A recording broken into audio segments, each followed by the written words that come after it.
Paz e graça, amados. Sandro R. Santos, Cidade das Águas, vulgo José Preto, tradição nordestina.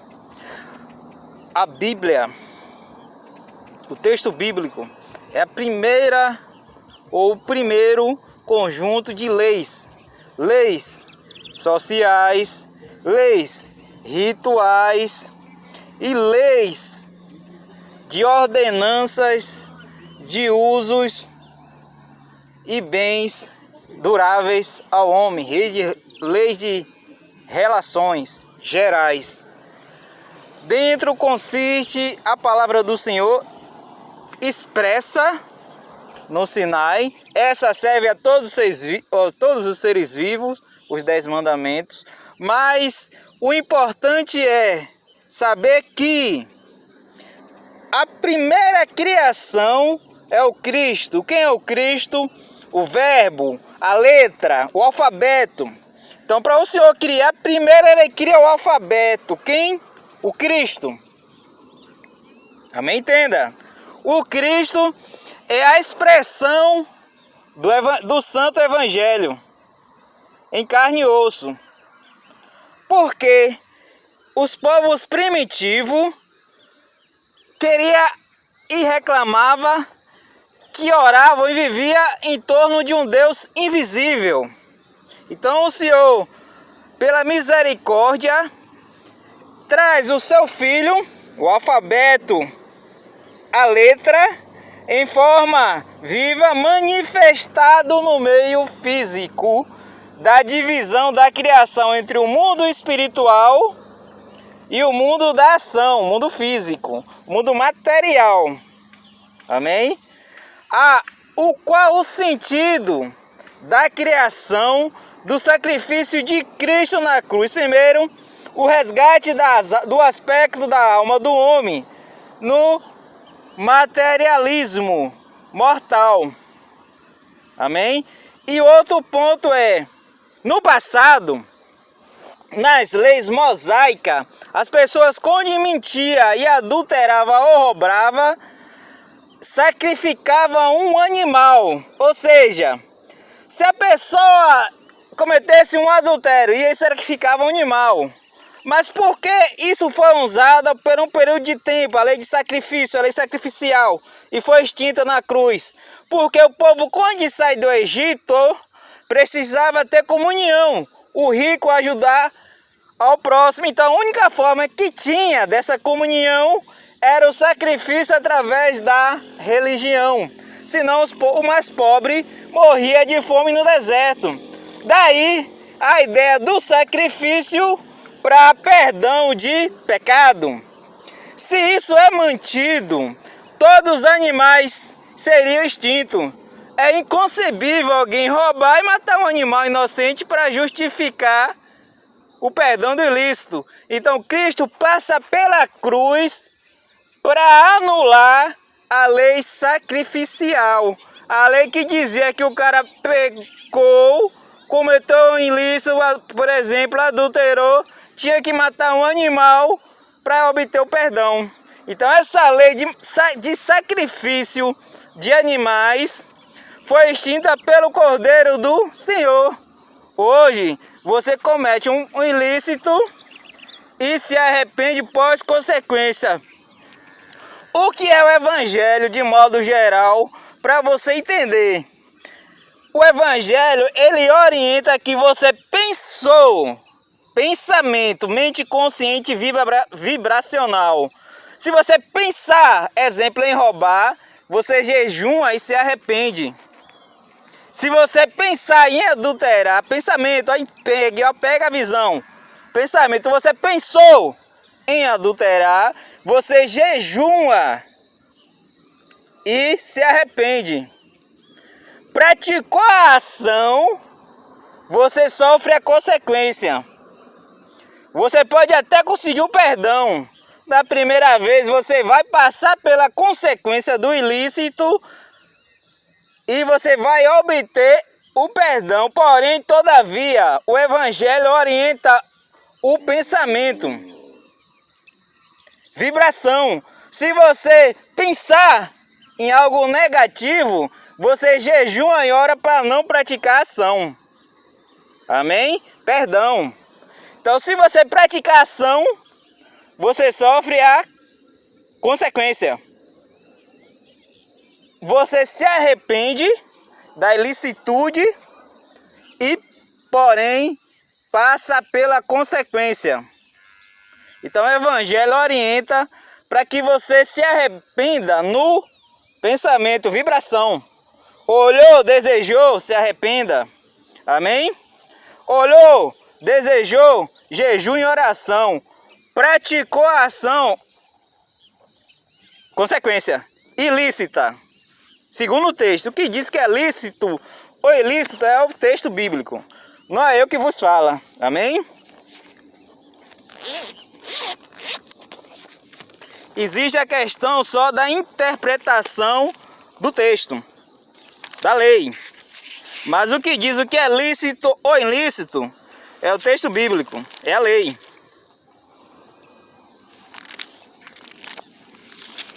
Vamos lá, estamos em Eclesiástico.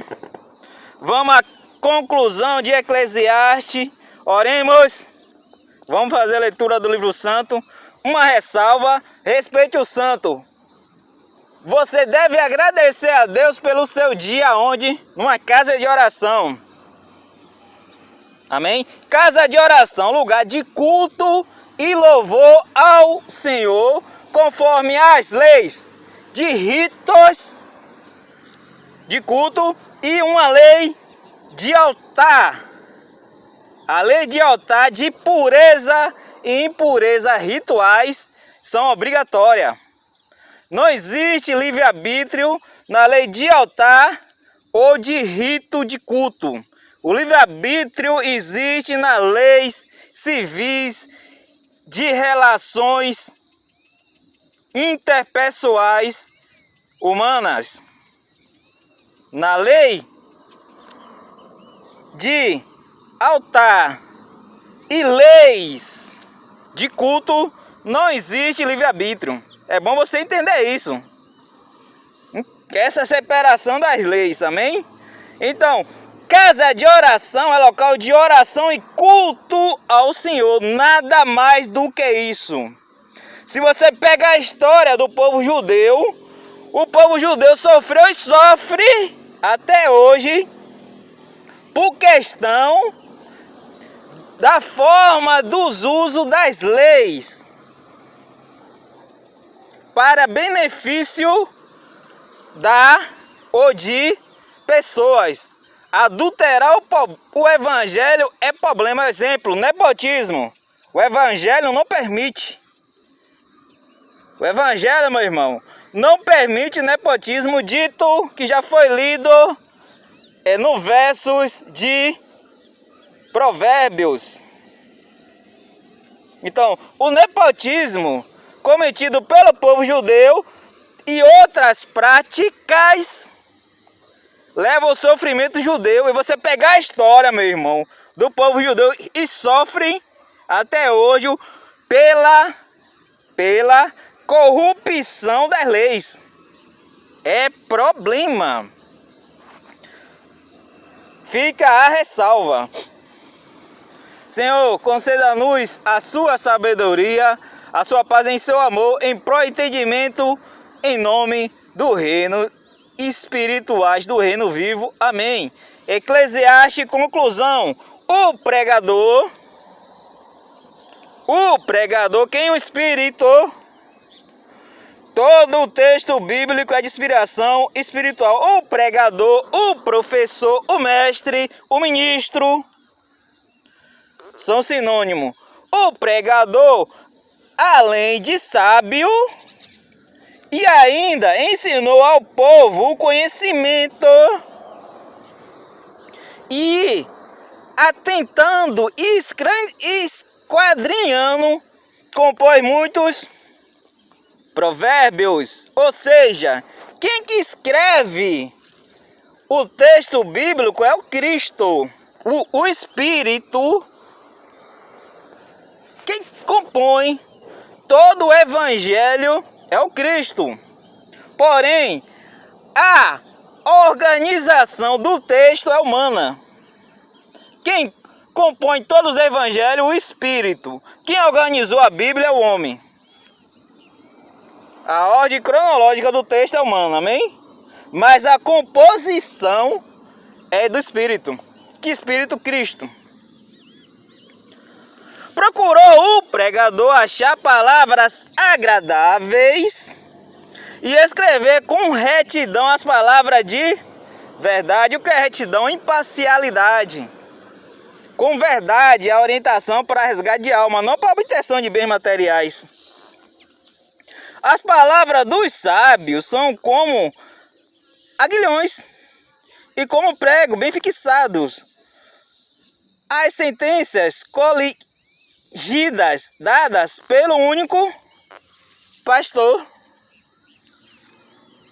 Ou seja, a palavra do homem deve ser sempre para preservação da paz, da vida e da ordem social,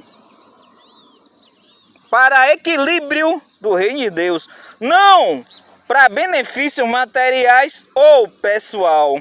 Usar o evangelho para benefício particular de grupos ou terceiros é uma ilicitude. O evangelho não é para uso pessoal ou de grupo. É um bem comum para a alma e espírito. É bom separar para você não sofrer e muito. Tem muitos hoje que vivem uma vida dentro do evangelho e não conseguem se salvar. Damasceno meio atenta e não há limite para fazer livros. Livros, ó a passagem, livro para fazer livros. E muito estudar e é enfado à carne. Ou seja, a expressão escrita do evangelho é lícita. A expressão falada, aí é um problema. Porque a palavra repercute o desejo do homem. E o desejo do homem é pelos bens materiais. Então qual é o problema do declínio espiritual atual? O uso do evangelho para bens e fins duráveis ao corpo material, ou seja, o uso do evangelho para ganhos financeiros e para acumulação de patrimônio pessoal ou em grupo. Declínio espiritual, apostasias. Tudo que se tem ouvido, assuma e é tema de Deus. Aguarda os seus mandamentos. Guarda o que, filhos? Os mandamentos. Guarda o que? Mandamentos. Vou repetir, ó. Guarda os mandamentos. Porque isto é dever de todo homem. Guardar os mandamentos. Cumprir, guardar. Mandamento de todos os homens. Onde está o mandamento? Êxodo 20. 10 diretos e mais 2 dito ao homem. É palavra de Deus ao homem: trabalho e cuidado do planeta. E teve mais um, as mulheres, né? Uma palavra do Senhor às mulheres também é mandamento. Toda a palavra de Deus expressa é um mandamento de Deus. O homem não pode mudar, é imutável. Porque Deus há de trazer a juízo todas as obras, até que estas estão escondidas, que seja boas e que seja má. Encerra Eclesiastes. Ou seja, toda a ação humana que vai de encontro às leis vai a juízo. Até o pensamento humano é levado a juízo e a ação boa ou má, ao dolo e os juízos descritos no texto. Amém? A vida no planeta é de relações múltiplas. O homem se relaciona no trabalho, na família, no seu dia a dia, com a relação com o divino no culto e cabe a separação de você estar buscando a Deus no seu momento devocional com sua atividade profissional. Não misture atividade profissional com atividade devocional, porque você se torna parte de uma instituição. E como instituição, por si só, é uma ilicitude. Não pode existir uma obrigação no evangelho para você ir segunda, terça, quarta e quinta a um culto, por exemplo. Você não está indo em ação de graça. Primeiro que o evangelho é levado em ação de graças. E segundo, proíbe a obtenção do papel dinheiro. Está escrito em Mateus: não leve nem traga dinheiro. E do justo operário o alimento, ou seja, dentro do evangelho o máximo que você pode adquirir é o alimento. Então como é que você vai se tornar um profissional dentro do evangelho e buscar a salvação? É complicado isso aí, não convém. Porque a salvação aí se torna muito mais difícil. Uma vez que o evangelho trata de mantimento e suprimento a necessitado. Como é que eu tenho uma condição social e eu sou um necessitado? Instituição não é necessitada. Já viu alguma instituição necessitada de mantimento? Cuidado! Porque na ilicitude do evangelho, aí é adultério. E no adultério, a merda é grande. A gente faz a ressalva: todos os efeitos da história do povo judeu é consequência de adultério da lei. Então tenha cuidado, meu irmão. Na parte ritológica, você não pode mudar uma vírgula do texto sagrado. A orientação é: você deve pegar a Bíblia, dar referência e o leitor lê. E você fazer a pergunta: você entendeu o texto, meu irmão? Você não pode pegar a sua interpretação na hora de uma ministração e afirmar como verdadeira e plena lei. Tem que existir o fundamento bíblico numa pregação formal, no culto, com oração e empunhadura de mão. Tenha cuidado. O ideal no altar é você só ler o texto bíblico. Orientação: faça o simples. Leia somente o texto bíblico sobre o altar. Em altar é vedado qualquer discurso além do texto bíblico. No altar.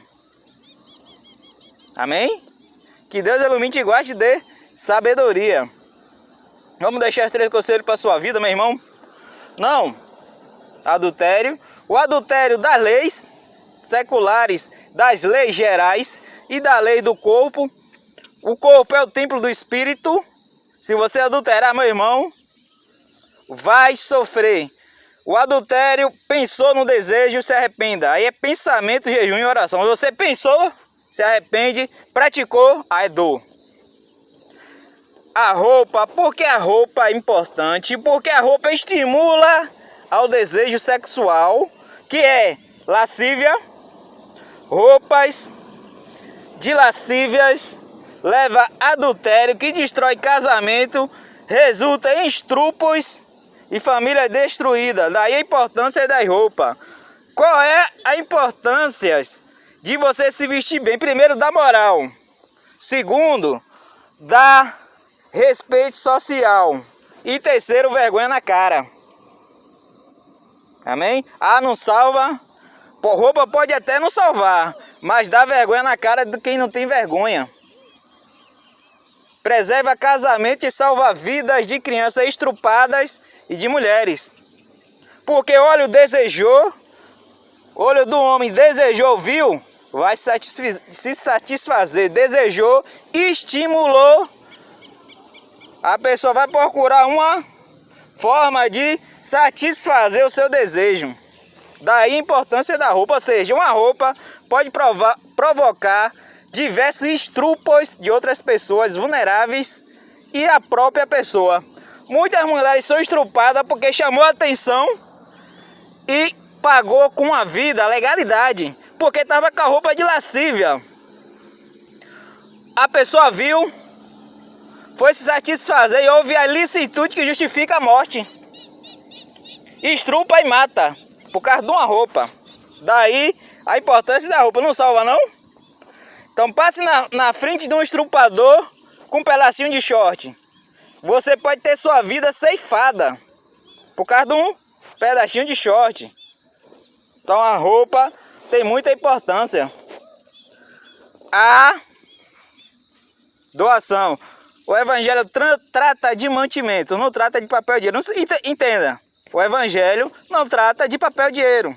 Mantimento, suprimento. Se a pessoa estiver precisando de alimento, doe alimento. Se a pessoa estiver precisando de saúde, aí você custeia. Se você tem o desejo de doar o recurso em vez do suprimento, é válido para assistência. Amém? O tratamento que você pagou, médico, suprimento à saúde, você pagou, aí é válido, mas o texto bíblico não trata da temática papel, dinheiro, porque não é criação de Deus. Quem criou o papel e dinheiro foi os homens para relações comerciais. E o evangelho não é comércio, ao contrário, comerciante do evangelho vai ao lago de fogo, bem como empresários. Amém? Tenha sabedoria e viva em paz.